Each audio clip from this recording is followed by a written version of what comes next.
ब्राह्मण है, मैं मान गया महाराज, आप वाकई वाला असली वाला ब्राह्मण है, भाजपा वाला ब्राह्मण नहीं, अच्छी बात है। अच्छा। मैडम आप बताइए कि प्रधानमंत्री नरेंद्र मोदी जी इस बार किस मुद्दों पर चुनाव लड़ेंगे? मोदी जी ने कभी प्रेस कॉन्फ्रेंस की 10 सालों में? मोदी जी बेटियों की बात कर रहे हैं, बेटी बचाओ बेटी पढ़ाओ लेकर आए थे। इसके सिवा मोदी जी कहते हैं चुनाव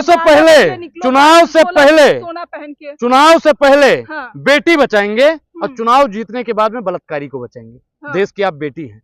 प्रधानमंत्री नरेंद्र मोदी जी ने कहा क्या था, आप अपने सीने पर हाथ रख के बता दीजिए। बेटी पढ़ाओ बेटी बचाओ, झूठ नहीं बचाओ नहीं बोला था, पटाओ। अच्छा, मोदी जी ने बोला, स्लिप ऑफ टंग था। तो माफी आप मांग लीजिए, चाचा है ना मोदी जी आपके, मांग लीजिए माफी। वकालत करने आई हैं आप मोदी जी का, हम वकाल हैं। आप वकालत करती हैं, आप तीन में से आप प्रवक्ता हैं, वकील हैं, आप प्रवक्ता हैं, वकील हैं या पत्रकार हैं? प्रवक्ता, वकील, पत्रकार। वो तो राहुल गांधी के भी कई बार शब्द फिसले हैं, इसका क्या मतलब है? क्या राहुल जी के शब्द फिसले हैं? हाँ, नहीं फिसले हैं, क्या फिसले हैं बताओ? राहुल जी ने बोला था, ये देख लीजिए। आज की मीडिया जो है प्रधानमंत्री नरेंद्र मोदी जी के और आईटी सेल के बताए हुए बयानों पर ही बात करती है। आलू डालो सोना निकालो का बात किसने किया था, आपको मालूम है मैडम? हाँ। मोदी जी ने। हाँ। और राहुल जी तो उसे बता रहे थे, प्रभाषित कर रहे थे, और आप जैसे पत्रकारों ने उसको बता दिया कि राहुल जी ने बोला है। मैडम पढ़िए, आप लोगों को ज्ञान की भी आवश्यकता है और राहुल गांधी के बातों पर ध्यान देने की भी आवश्यकता है। बेहिसाब हसरते न पालिए, अनुराग ओझा को छोड़ दीजिए। क्या कहता है कि कितना ले आएगी सीट इंडिया गठबंधन? देखिए, इंडिया अलायंस इस बार 350 पार रहेगी। 350 पार। इतना कॉन्फिडेंस तो कांग्रेस में भी नहीं है। ये आपको किसने कह दिया? हाँ, कहाँ आज तक कभी कांग्रेस ने कहा कि हम इतनी सीटें लेकर आ जाएंगे? किसी ने कहा था कि जो गरजता है वो बरसता नहीं है। अच्छा। और जो बरसता है वो गरजता नहीं है। हाँ। तो प्रधानमंत्री नरेंद्र मोदी जी गरज रहे हैं। हाँ। अब बरसाने का काम तो जनता करेगी ना साहब। हाँ। अब आपको तो पता होगा कि तेजस्वी बाबू बिहार से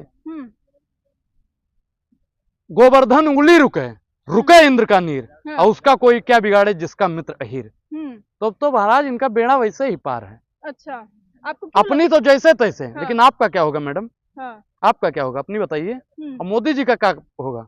वो तो फक्कर फकीर हैं, झोला उठाएंगे और चले जाएंगे। लेकिन अगर आपके अंदर 1% भी पत्रकारिता जिंदा होगी तो आप लोग उनसे सवाल पूछेंगे कि थैले में क्या है, इसका जांच पड़ताल होनी चाहिए। तो आप क्या कहना चाहते हैं, मोदी जी के थैले में क्या निकलेगा अगर वो कहते हैं कि झोला उठा के निकल जाए? देखिए मैडम, मोदी जी के बैंक से अभी तो 60 अरब निकला है।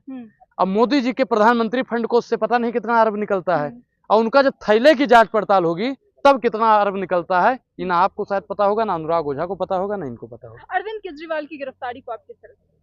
उसी प्रकार से जितनी प्रकार से पत्रकारिता देखती है। हाँ।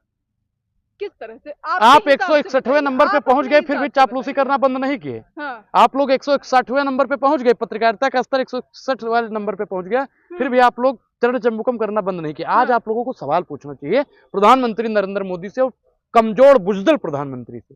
अच्छा। कि आप बताइए मोदी जी कि आप ईमानदार मुख्यमंत्री को, चुने हुए मुख्यमंत्रियों को जेल में डालने का क्यों काम करते हैं? एक आदिवासी मुख्यमंत्री आपको याद होगा, झारखंड का हेमंत सोरेन, उसको गिरफ्तार करवाने का लोग काम करते हैं। तो मैडम जो इनकी पार्टी में हंस के नहीं जाएगा उनको फंसा के ले जाएंगे। अच्छा।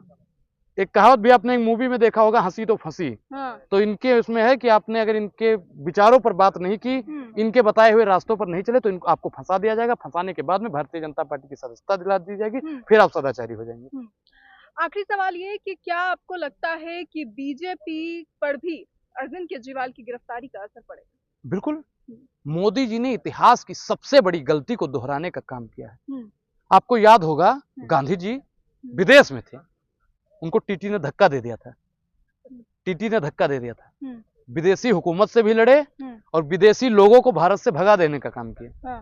तो आज की जो सरकार है वो भगत सिंह की बताए हुए रास्तों पर चलने वाले अरविंद केजरीवाल को छूने का काम किया है, और वर्तमान सरकार इसी धुएं में ध्वस्त हो जाएगी। ठीक है, साफ तौर पे ये हमारे साथ अनुराग ओझा थे।